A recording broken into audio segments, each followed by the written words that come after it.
Hello and welcome to episode 43 of the Swimrun Show podcast. I'm Mike and we've got another great episode. Of course we have. This week we've got co-founder of Hell's Hop Swimrun and Loch, which happened in 2015 back in the day. That was Paul McGreal, of course, with Stuart McInnes, Stuart was on episode 11, and we've got Paul, his partner in crime, because, I bumped into Paul last year at the Adventure Events Conference, and I thought it'd be great to have him on. And he's also taken on the iTerra Adventure Race, organising the iTerra Adventure Race, which some of you may know. James Thurlow, of course, used to do that one. And yeah, it's a great foundation for swimrun, the old adventure racing. So do check his events out, Durty Events, and it's Durty with a U, D-U-R-T-Y. We delve into all of that, swimrun, adventure racing, and all good chat.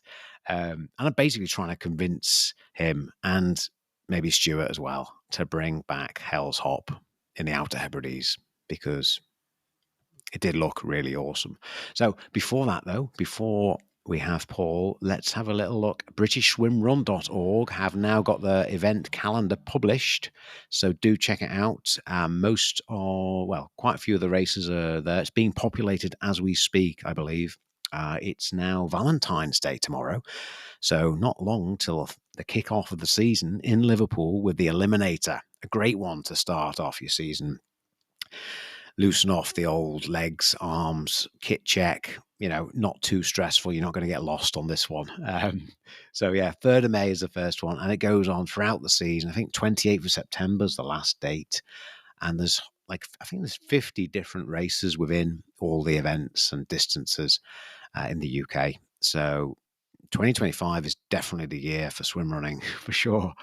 Enough talk. Let's talk to Paul, all the way from Scotland. Here we go.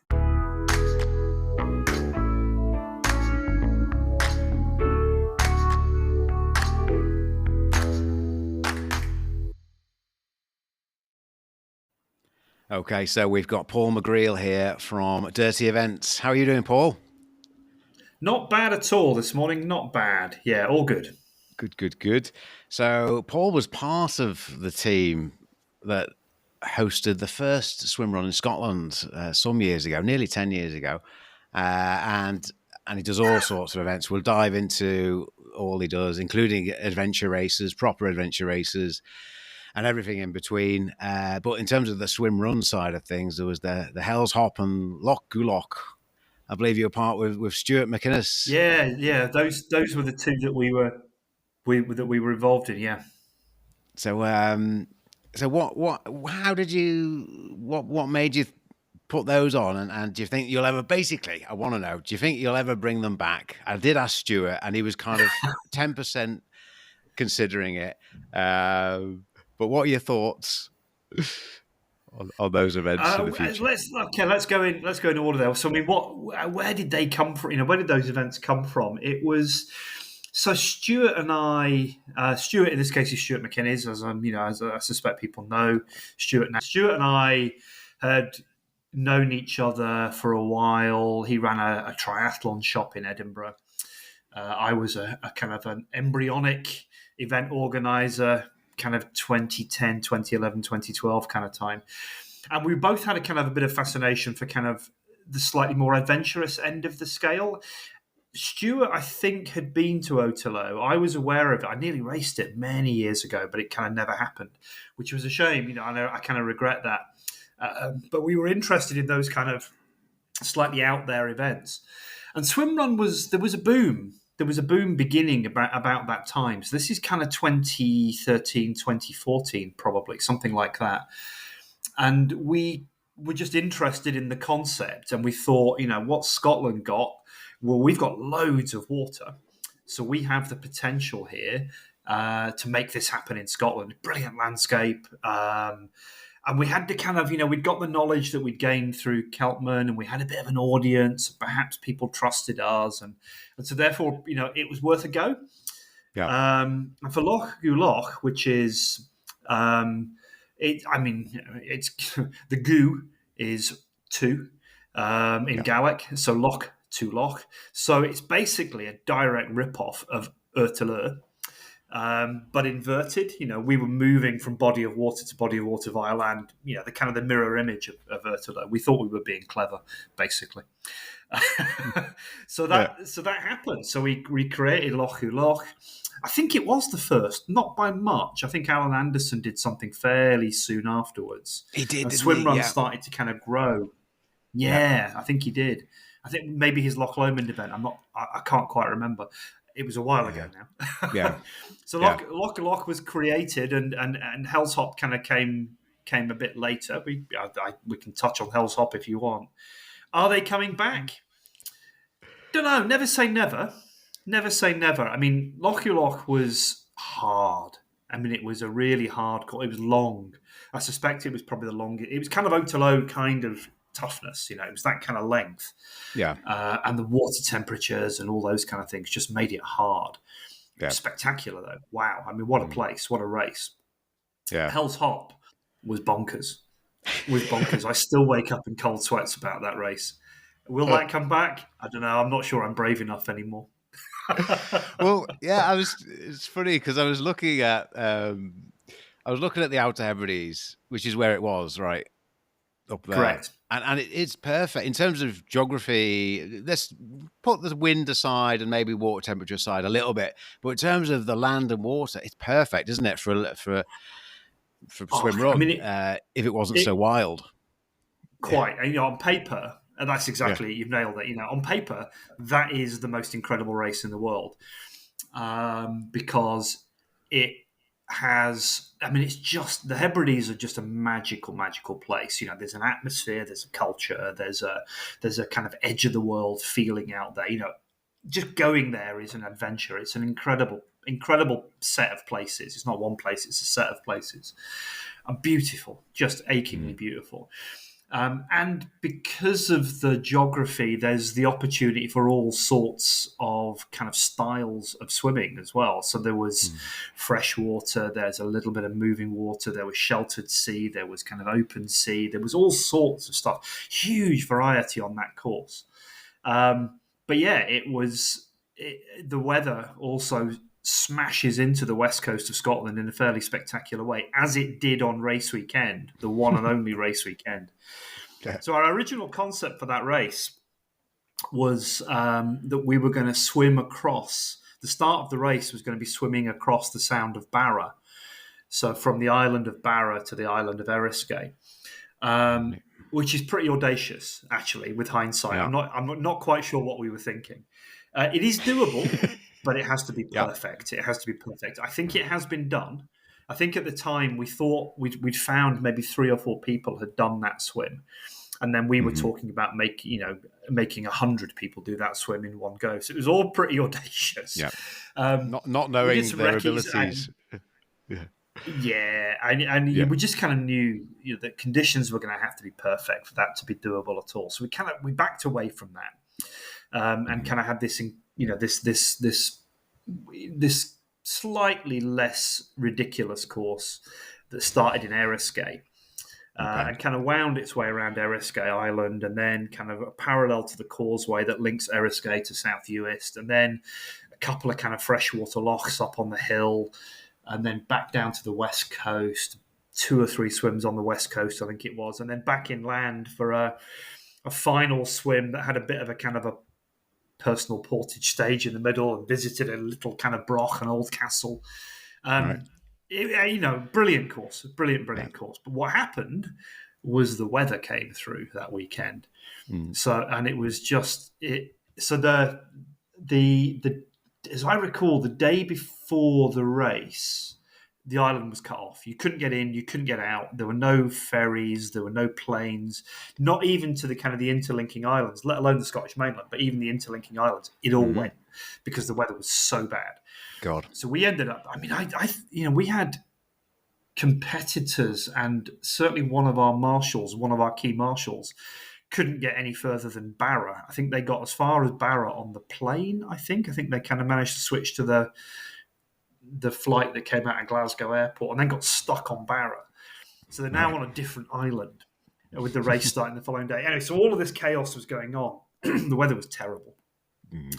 But on the morning of the race, we'd studied the weather and thought we might get away with this. There's a window of opportunity. The weather's a little bit calmer, and so we went for it. And anybody who has done that race will tell you it was carnage. I stood. I mean, I'm not proud of this particularly, I have to say. It gives me cold sweats. So I stood. So the way we started that race was, as Stuart will have told you, we put everybody onto a tall ship. We chartered a tall ship Yeah. because why not? Yeah. It went out into the Sound of Barra from Eriskay, and it was supposed to go out 400 meters. It didn't. It kept on going, and it went maybe 1,500, 2,000 meters out into the Sound. Oh, God. And it was wild out there. The local fishermen hadn't gone out that day because the weather conditions were so bad. I mean, that tells you something. They're hard in the Hebrides, and if they don't go out.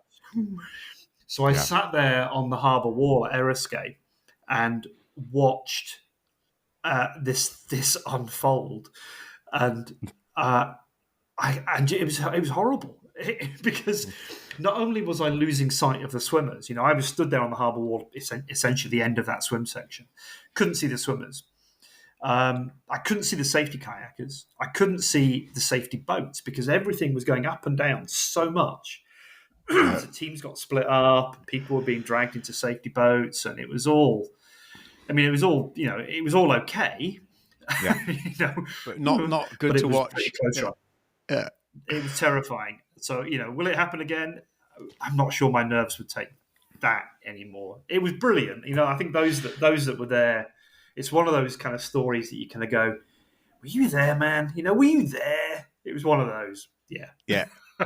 Yeah, people I've spoken to who were there, loved it. And it is, I watch a lot of people swimming over the years, organising races, and it's always, even when it's not that as wild as it was, it always, you just worry. You just have it in the back of your mind because the swim, but it's just part of it, isn't it? But, we organise, we organise some triathlons and things like that as well. And it, the swim section does require, it is scarier from an organisational perspective. There's no doubt about it, because there's an awful lot that can go wrong, and if it goes wrong in water, clearly it's going to go wrong pretty quickly and pretty spectacularly. And there is a limit. And the reality is there is a limit to what we can do as organisers. So I absolutely breathe a sigh of relief when everybody kind of comes back safe and sound.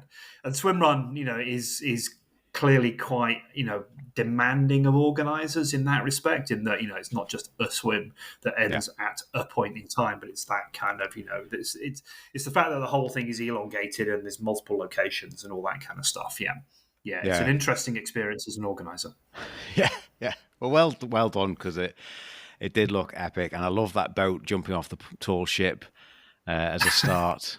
that was great. Yeah. It does. I mean, look, yeah. If you've not looked at the outer, exactly. Look at the Outer Hebrides, guys. If you've not looked at it, but it's a perfect point to point. I mean, I'm just thinking here, like if you had the top swimmer, if there was some kind of qualification where there's a big emphasis on swimming ability, speed, maybe it could come back somehow like that, where because point to point from the port of Ness down to all the way down to the bottom, wow, what a course that would be! Like monster. Yeah, it'd be huge. Huge. But there's all sorts of variation in there as well. There's and the nature of that kind of landmass is that, it's quite often wild on the west, but it's also quite sheltered on the east, and vice versa. Sometimes it kind of comes and goes a little bit. It's weather related, so it would be possible, but it would be an adventure, and it would need a lot of flexibility, and you'd need to know that everybody that towed the line kind of knew what they were doing. Yeah, and kind of, and it also requires a bit of, there's quite a lot of local knowledge required in a place like that. So we were already running by then an adventure race on the Hebrides. Right. So we knew the geography a bit, and we had a few contacts on the islands, and so because the island logistics are tricky at the best of times, but actually finding the resources you need to run something like that is not straightforward. There are no big hotels; there just aren't. There are no or very few portable toilets and the really boring stuff that kind of that dominates my life. People Yeah. I occasionally get asked to do kind of speaking at film festivals and stuff like that about kind of this glamorous, incredible life I have as an event organizer. And they're always perpetually disappointed when all I talk about is risk assessments and toilets, because that's my life. That's my life, and especially so in the Hebrides. Yeah, yeah, even more so. Yeah, yeah. So, well, speaking of that, leading on to your adventure races. So Paul, you took over James Thurlow's iTerra race. Well, it wasn't really a race. I suppose you could call it a race series because it changed locations a few times. But yeah, tell us about that. I know you made it smaller for a couple of years. Now it's back to the 4/5 day Big Daddy. Yeah, so my background really kind of is, more than anything else, I'm an adventure racer. That's kind of my background. I started as an orienteer, and that led to kind of hill racing, and that led to mountain marathons, and eventually that led me to adventure racing. So that's my background, almost before adventure racing even kind of existed, or certainly before it was called that. But those kind of embryonic kind of things that became adventure racing, like mountain marathons, that's my background. So I kind of always been doing that kind of stuff. And then I raced James's iTerra race. It was called Terex at that point, or Sting in Stirling, in 2012. There was an old race in the Hebrides called the Hebridean Challenge, and it's like a stage race. It was 5.5 days long, and you'd race kind of for 12 or 15 hours of a day, stop overnight in a village hall, and then do the whole thing again. So I've done that a few times and loved it. So then the opportunity to race 2012 in Stirling came up. Absolutely loved it. Raced again 2014 in Wales and had just this amazing time with my team on an incredible course in an incredible place. And James is a brilliant organizer. So it was a great event. I didn't do the race in 16, which was on the west coast of Ireland. I think James had quite a bad time on that one. The weather crapped out on them, and I think it was hard. So I think he was a bit put off by the whole thing. But Tom Gibbs and Tom's another an adventure racer. So Tom won the World Championships in 2009, along with another team of Brits, or within a team of Brits. So Tom and I kind of got together and said to James, look, could we resurrect this thing? Could we make iTerra happen? We'll work with you on this. You're not on your own. So the three of us put on 2019, which was in Venice, which was great. Although some of the teams always remind us about a particular kayaking stage we did there that actually jokingly is referred to as the world portaging championships. So they ended up dragging kayaks across the moor for miles and miles and miles, and people won't let us forget that. We did it again in 22. COVID delayed in Oban.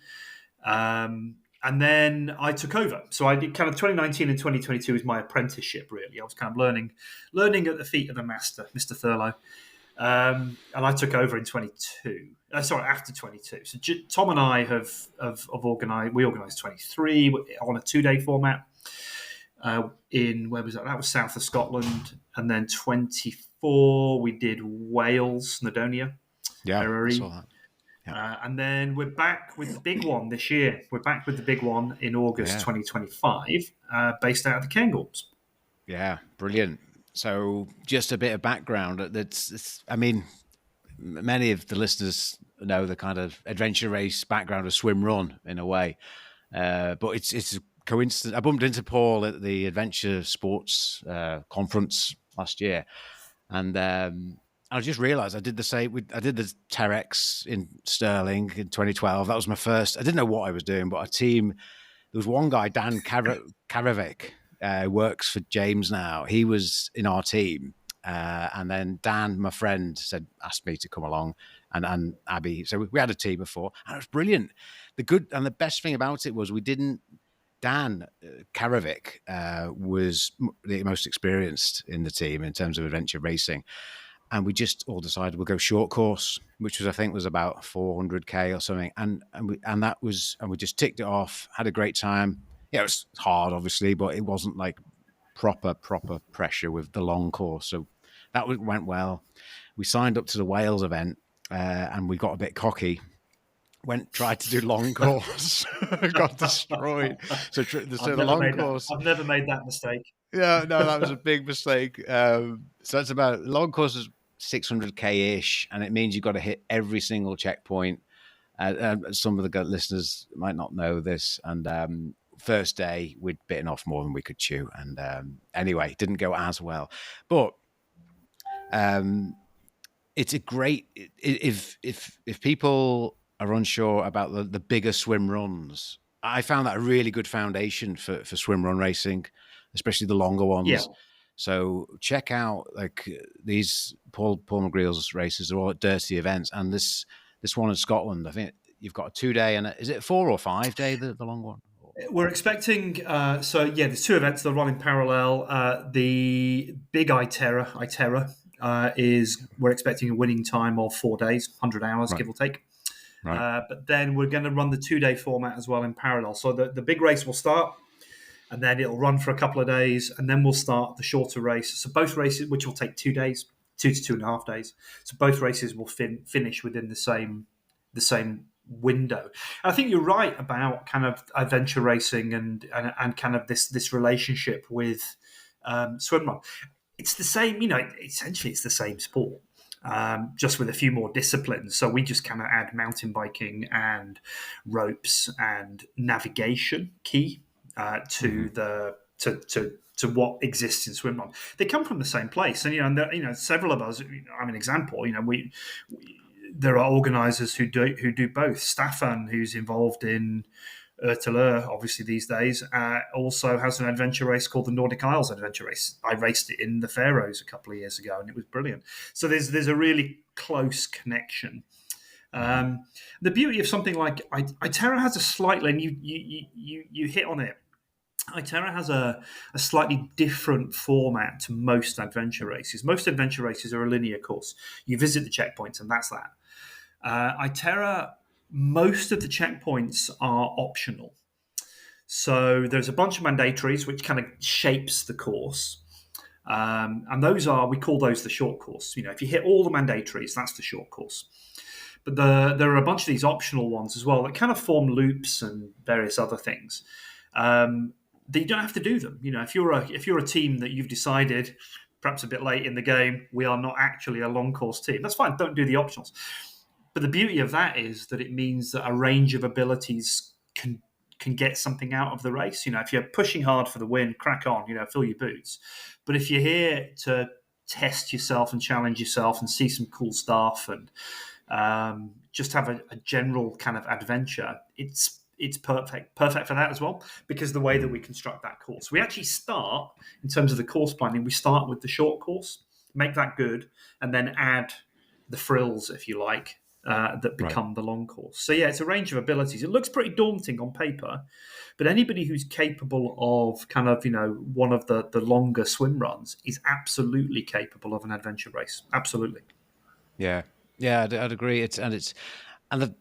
The one of the memories from Scotland is it was a great way to see a lot of the country, of that area around, because there's a good amount of mountain biking, good amount of trekking, canoe down the Loch and the River Tay, and you see so much because you're on the move most of Yeah. the time for 5 days. So, Yeah, and you kind of get to the end, don't you? I don't know whether you experienced this, but it kind of usually happens to me a couple of days later. So the first night at the end of the race, you're just so zonked out. That's it.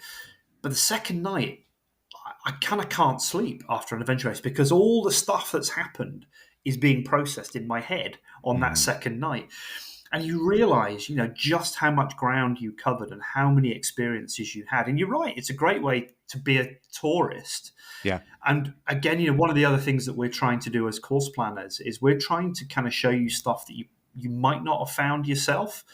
We kind of steer away generally from kind of the honeypots. It's like, come over here. We know something really cool down here. And we'll put a checkpoint on it, or we'll pull you past that point. So it's a great way of seeing a place and understanding a place. So I raced the race in the Faroes 2 years ago, I think it was now, 2 summers ago. We had no aspirations of doing. We were there as tourists and to push ourselves as hard as we can, and it was fabulous. I've seen quite a lot of the Faroe Islands. In one kind of concentrated hit, you see quite a lot of this, and it was a brilliant experience. And what a place! What a place! Oof. Yeah, yeah. Yeah, cool. So based out of the Cairngorms, and another thing, I'm pretty sure from those races back in 2012 and 2014, we didn't see the routes till relatively late on. That's right. You don't release the routes Correct. until that's right. Yeah, yeah. So it could No, go anywhere. I mean, and there's no hard and fast rules. Yeah, it could go anywhere. Be prepared for anything. So yeah, no, we don't, and that's still the case. We don't release the route. I mean, there's no, and one of the beauties of adventure racing is that every race is a little bit different. There's some kind of guiding kind of structures that we all kind of do, but every race has its own peculiarities, and so some races, will release details. Some races don't. We typically tell people the course kind of the day before. So, at the briefing the day before, you'll get the course. It doesn't have to be that way, though. Maybe we will, maybe we won't this year. We'll find out in August. Yeah, yeah. Cool. So it's teams, just for people, the listeners who don't know, it's teams of 4, mixed teams in terms of gender.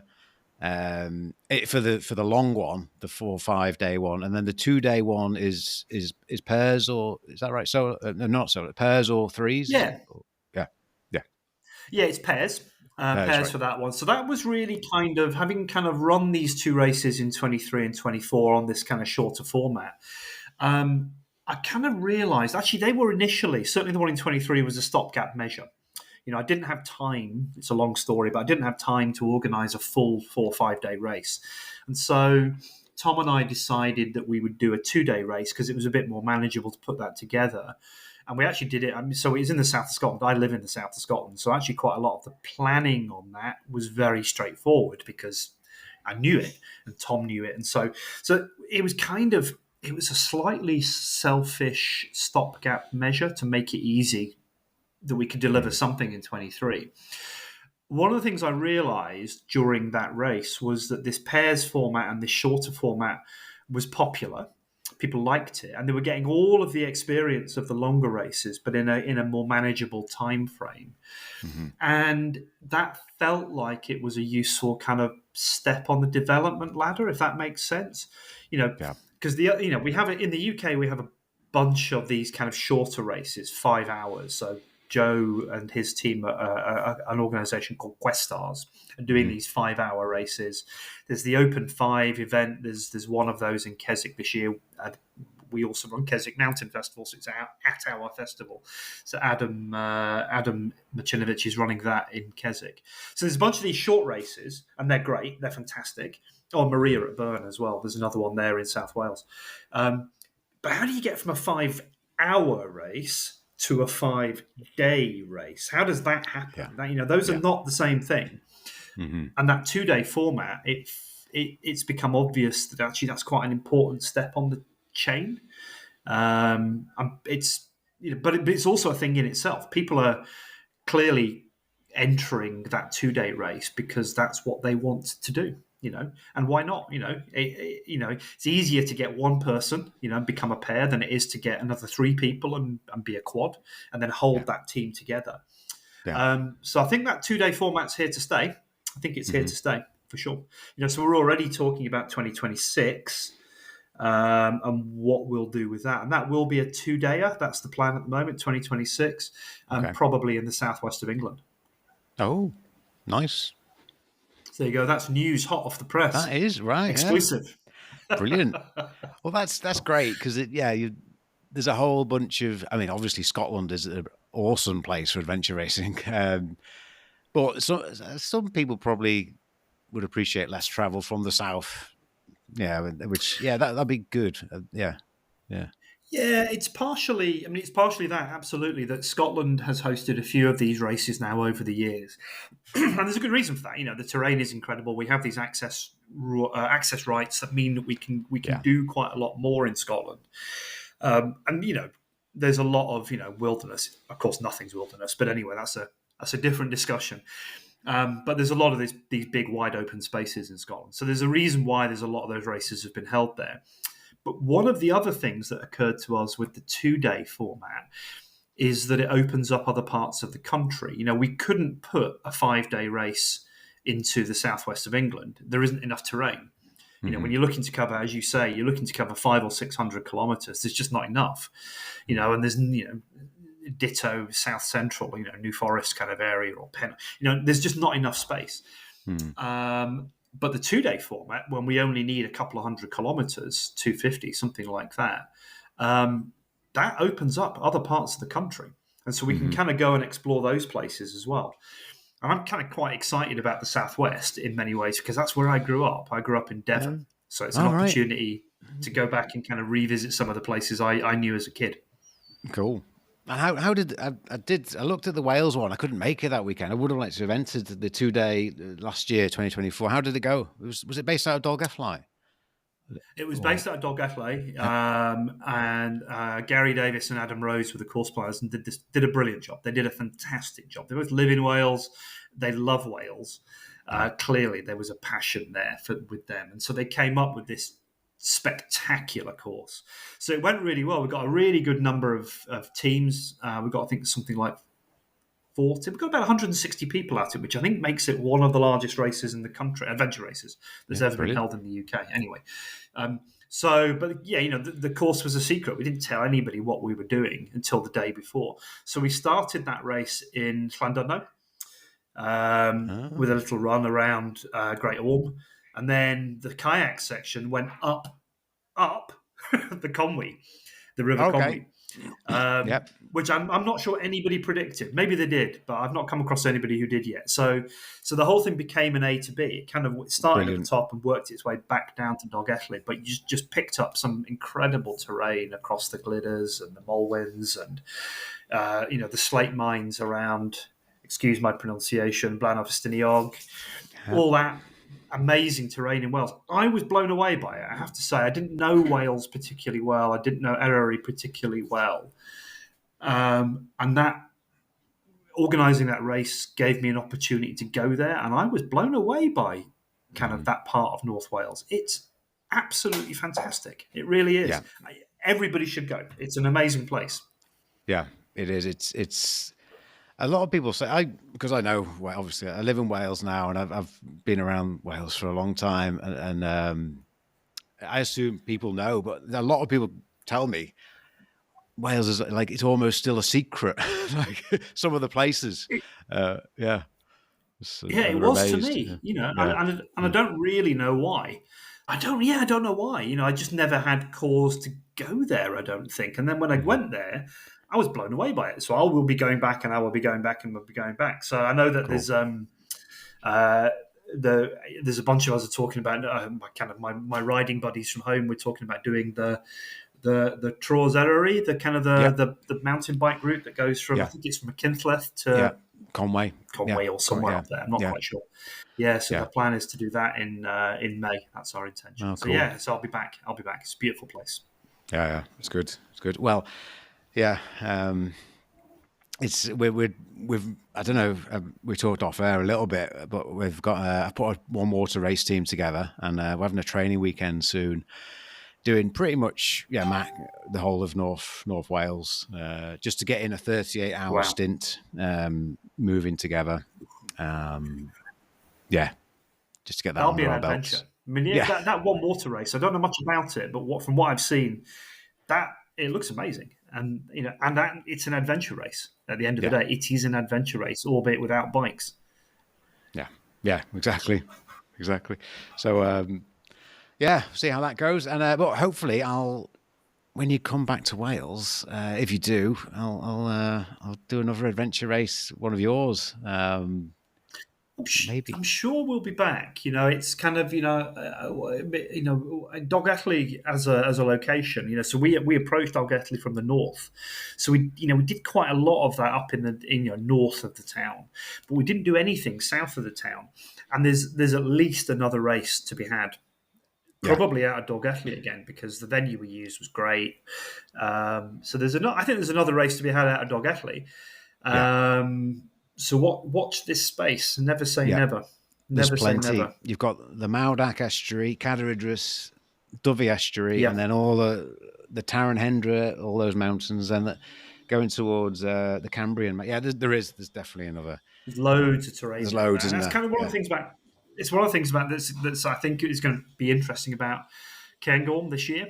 So we're Hmm. based in Aviemore, a place called Baduish, and when you look at that on the map, you can go in any direction. It's Yeah. 360 degrees. There is stuff. There's terrain, and Yeah. so I think A, no one is going to guess where we're starting, and B, wherever we start, there's at least one more race out of there as well. I mean, we're so fortunate in the UK.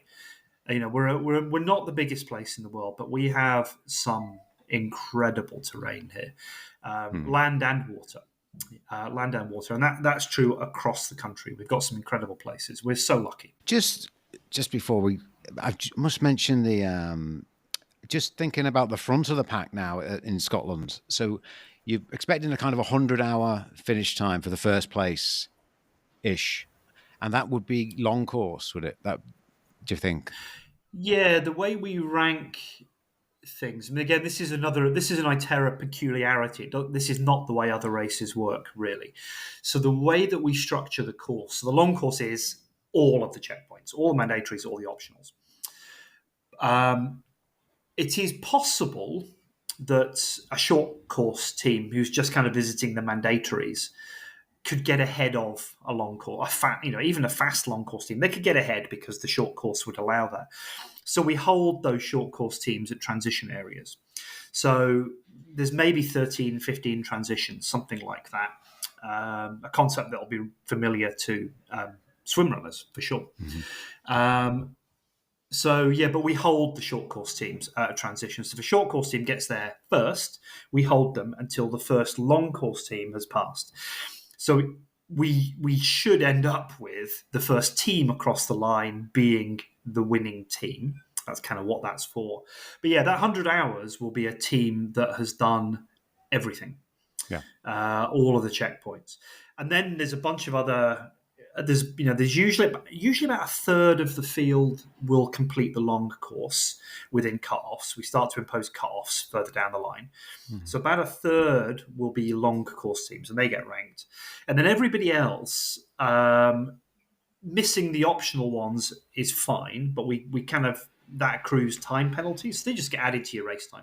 So we end up with kind of a bunch of folks below that, the short courses, who've done a mixture of the shortest course it is possible to do, some of those people. But there's also folks who'll kind of pick and choose optionals, but they all get ranked based on time beneath that. So everybody kind of finishes within the same kind of 24-hour window, and we rank them in a way that we think is fair and makes sense. But long courses at first. Yeah. And we usually, I'm realizing I'm a hostage to fortune here. We're usually reasonably accurate. We've got it down to a bit of a T now in terms of the spreadsheet. There is the spreadsheet, which kind of Tom, who's a bit of a kind of human calculator, has kind of knows how fast people move over terrain and all that kind of stuff. So I think we were within last year. So we had the world champions turn up in Wales last year, who are clearly pretty rapid. Right. Swedish Armed Forces turned up. Okay. And even so, I think after 48 hours of racing, I think it was 7 or 9 minutes out in our predictions. Wow. Which was pretty cool. That is very, very impressive predictions. Yeah. Wow. Over 48 hours. Yeah. I know that's tragic, but that's the kind of thing I take pleasure in. No, it's important. It's important. All the timings for race organisers, for sure. Yeah. That reminded me of the strategy as well, because in the short course, anyone who doesn't get all of the checkpoints is in the short course effectively, and there's a little bit of strategy with, of which optional ones you go for, and how much the time penalty is. And I guess people are told how many minutes Yeah. each Yes, each you time know. penalty. Yeah, yeah, So you can choose to do that. So I mean, that race that you and I both did in Wales was a good example of that. So the yeah. team that I raced in there, we knew we weren't a long course team, um, but we knew we were somewhere in that middle block that would do some optionals, and we also knew that we were probably stronger on bikes than foot, and so we kind of looked down the course, day 3, day 4, and there was a bike section there, and we said, well, we'll clean that up. We'll go and do all of the optionals on that, Mm-hmm. but we'll short course this stuff. So you kind of not only do you not. It's not a question of arriving at a checkpoint and going, right, where are we going next? What are we doing next? You're trying to do.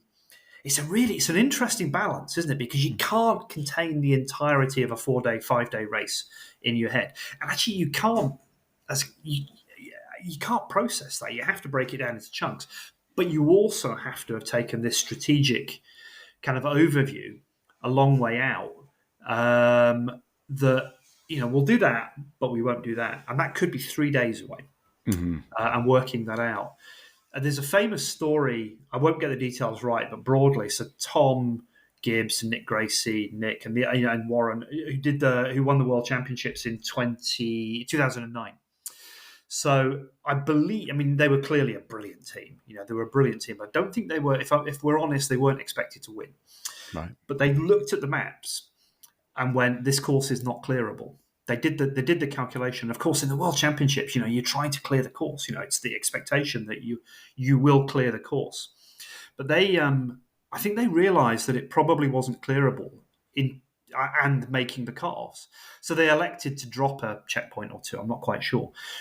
And it was that decision, days in advance. It was that decision and doing the maths and working that out that kind of made the difference. It would appear.